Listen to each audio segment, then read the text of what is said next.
Assalamualaikum warahmatullahi wabarakatuh. Yang terhormat Bapak Saipudin Rahmatullah MSI selaku dosen pengampu mata kuliah biokimia dan teman-teman yang saya banggakan.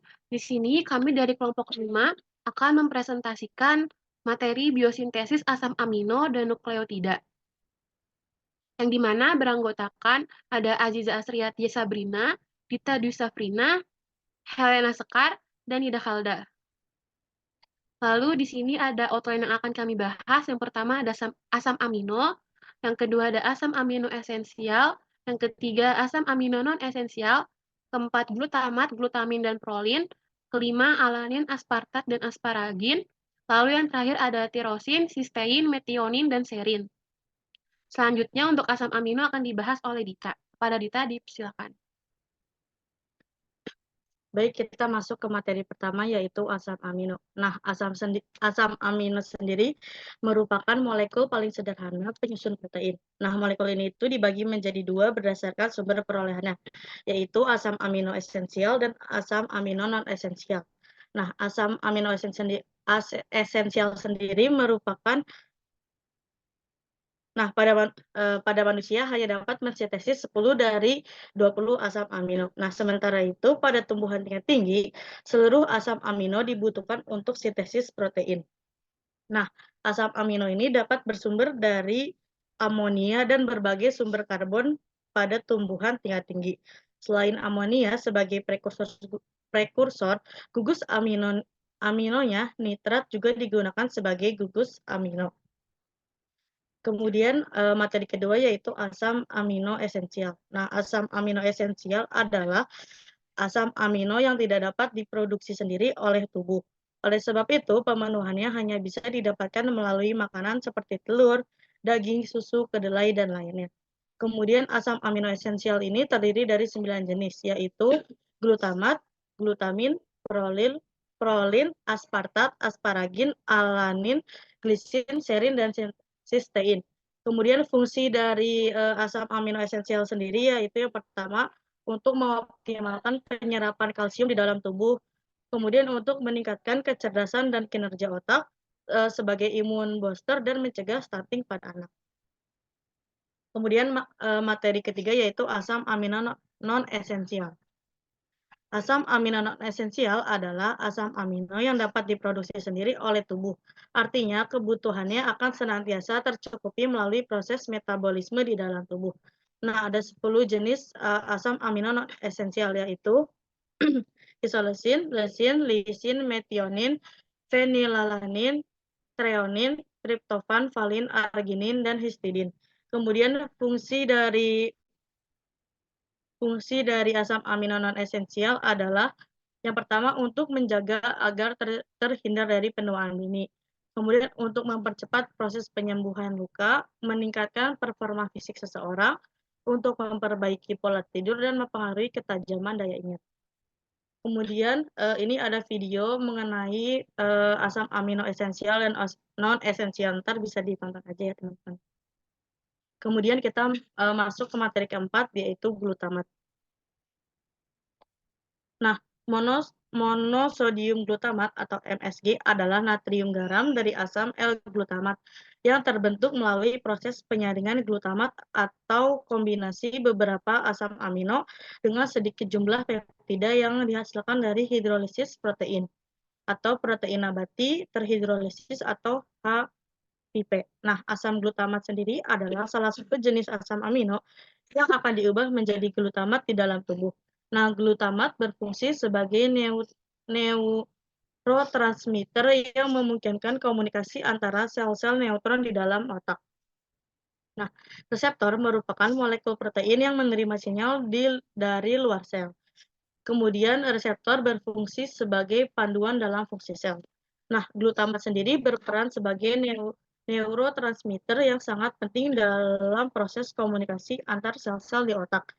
Secara normal, ketika terjadi peningkatan kadar glutamat, neurotransmitter ini akan kembali diserap oleh sel-sel glia yang mengelilingi neutron. Kemudian materi selanjutnya akan dijelaskan oleh rekan saya. Baik, berikutnya ada glutamin, di mana glutamin ini adalah salah satu jenis asam amino yang sering digunakan dalam kultur jaringan tanaman untuk berbagai tujuan, termasuk induksi pembentukan kalus embriogenik dan pertumbuhan tunas. Adapun serin di sisi lain merupakan komponen dari glikoprotein dinding sel yang disebut ekstensin yang berperan dalam mengatur morfogenesis sel tanaman. Keduanya penting dalam kultur antar dan atau mikrospora androgenesis karena kemampuannya untuk merangsang pertumbuhan dan embriogenesis.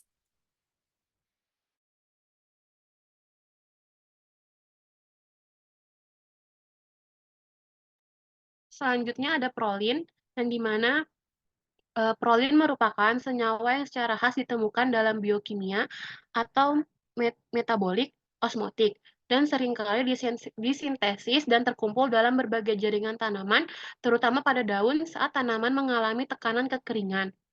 Prolin juga dianggap sebagai senyawa osmotik yang berperan dalam meningkatkan toleransi terhadap tekanan air dari lingkungannya, sehingga banyak terakumulasi pada kondisi di mana air tersedia dalam jumlah yang rendah. Lalu, tanaman yang mengalami peningkatan osmotik yang lebih tinggi diyakini lebih toleran terhadap tekanan lingkungan, dibandingkan dengan tanaman yang mengalami peningkatan osmotik yang lebih rendah.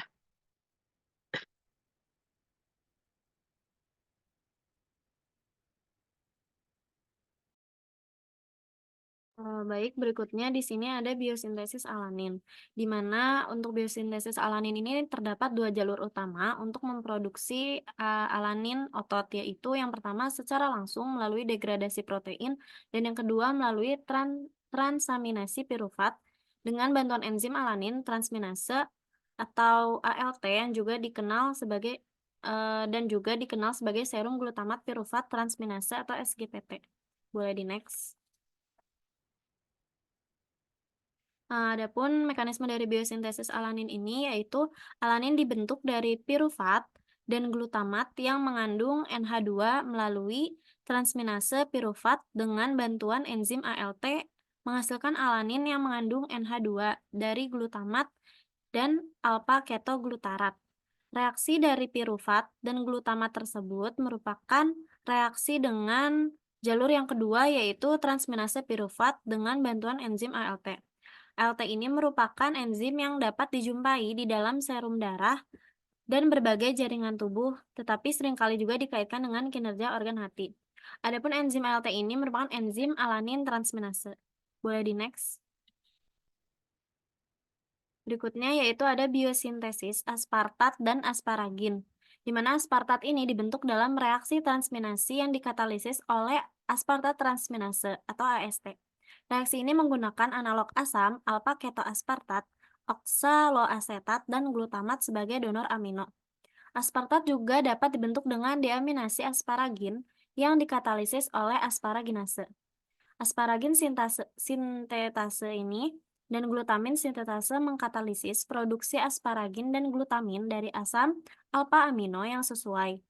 Glutamin dihasilkan dari glutamat dengan inkorporasi langsung amonia dan ini merupakan reaksi fixing nitrogen lain, tetapi asparagin terbentuk oleh reaksi amidotransferase. Boleh di next. Adapun mekanisme dari biosintesis aspartat ini seperti halnya glutamat. Aspartat ini bisa dilakukan dengan dua cara. Cara yang pertama yakni langkah sederhana melalui langkah transminase dengan mereaksikan glutamat dan oksaloasetat dengan bantuan kerja enzim yaitu AST atau aspartat transminase. AST ini juga dikenal sebagai glutamat oksaloasetat transminase atau GOT yang paling aktif dari aminotransferase dan ditemukan di sebagian sel karena isozim ASP terjadi baik di mitokondria dan sitoplasma. Reaksinya menjadi reversible. Dari reaksi ini dihasilkanlah alpha ketoglutarat dan aspartat. Aspartat ini yang mengandung gugus NH2 yang berasal dari glutamat sebagai pendonor NH2. Boleh di next. Adapun jalur sintesis aspartat dari asparagin ini, diturunkan dari asparagin dengan bantuan asparaginase. yang dihidrolisis menghasilkan produk sampingan berupa NH4+ dan juga aspartat. Boleh di next. Berikutnya terdapat biosintesis asparagin, di mana pembentukan asam amino asparagin berasal langsung dari prekursornya, yaitu aspartat, dan oleh ATP dari nitrogen dari glutamin. Dalam reaksi yang dikatalisis oleh ATP ini, dalam reaksi yang dikatalisis oleh asparagin sitase ini mengkatalisis pembentukan asparagin dari aspartat menggunakan amonia dari glutamin sebagai sumber dari kelompok amida. Dari reaksi ini menghasilkan asparagin, glutamat, dan juga produk sampingan yaitu AMP plus PPI dari ATP.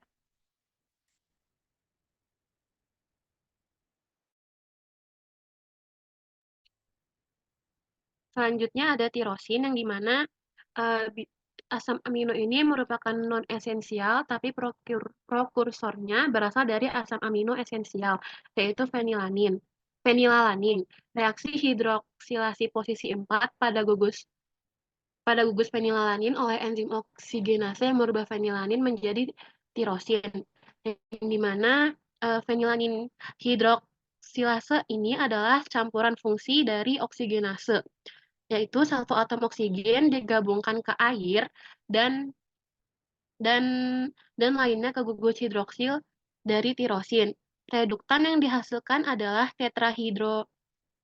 tetrahidrofolat kofaktor tetrahidrobiopterin yang dipertahankan dalam status tereduksi oleh NADH dependent enzim dihidropteridin reduktase atau DHPR. Selanjutnya ada sistein dan metionin, yang dimana sulfur untuk sintesis sistein berasal dari metionin.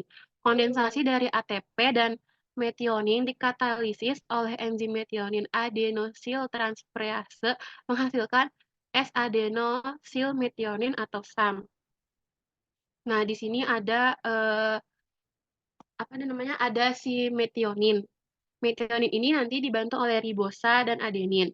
Kemudian metionin dan serin merupakan prekursor asam amino, di mana metionin merupakan asam amino yang mempunyai atom sulfur sebagai donor utamanya pada sintesis sistein dan serin sebagai penyumbang kerangka karbonnya.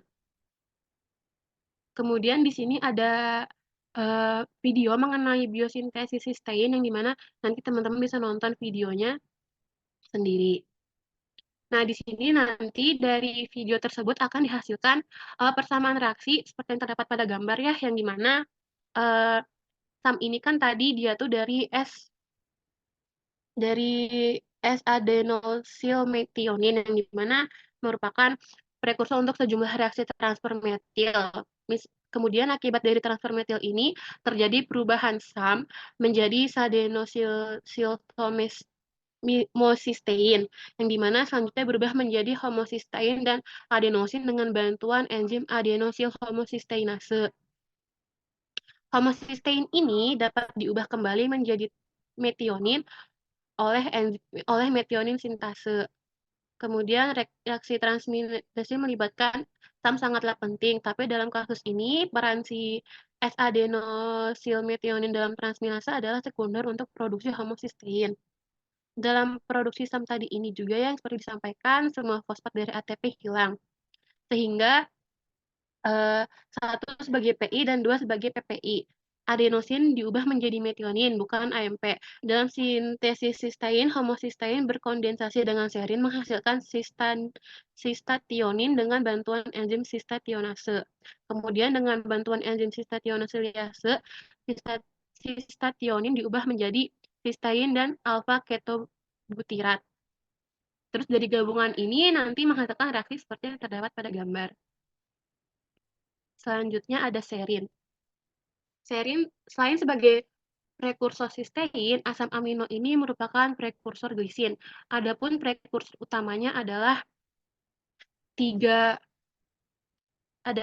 fosfogliserat yang mengalami 2 tahapan reaksi sebelum terbentuk serin.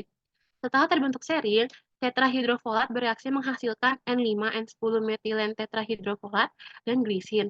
N5N10 metilen tetrahidrofolat merupakan bagian kelompok koenzim asam folat. Terus di sini juga ada biosintesis serin ya, yang dimana nanti bisa teman-teman tonton. Terus kejelasan sedikitnya itu, asam aminoserin dengan 3 karbon adalah prekursor glisin berkarbon 2 melalui penarikan satu atom karbon. Pada posisi beta atau 3 reaksi dilangsungkan oleh enzim yang memerlukan koenzim tetrahidrofolat yang merupakan bentuk aktif vitamin asam folat. Tetrahidrofolat adalah senyawa penerima atom karbon beta dari serin pada pemecahan menjadi glisin. Atom karbon yang dipindahkan dari serin membentuk satu jembatan metilen di antara atom nitrogen 5 dan 10 pada tetrahidrofolat menghasilkan 3 metilen tetrahidrofolat. Mungkin sekian yang bisa saya sampaikan. Terus kurang lebihnya mohon maaf. Terus selanjutnya di sini ada soal latihan yang bisa teman-teman kerjakan. Mungkin sekian yang bisa saya sampaikan dari kelompok kami. Kurang lebihnya mohon maaf. Wassalamualaikum warahmatullahi wabarakatuh.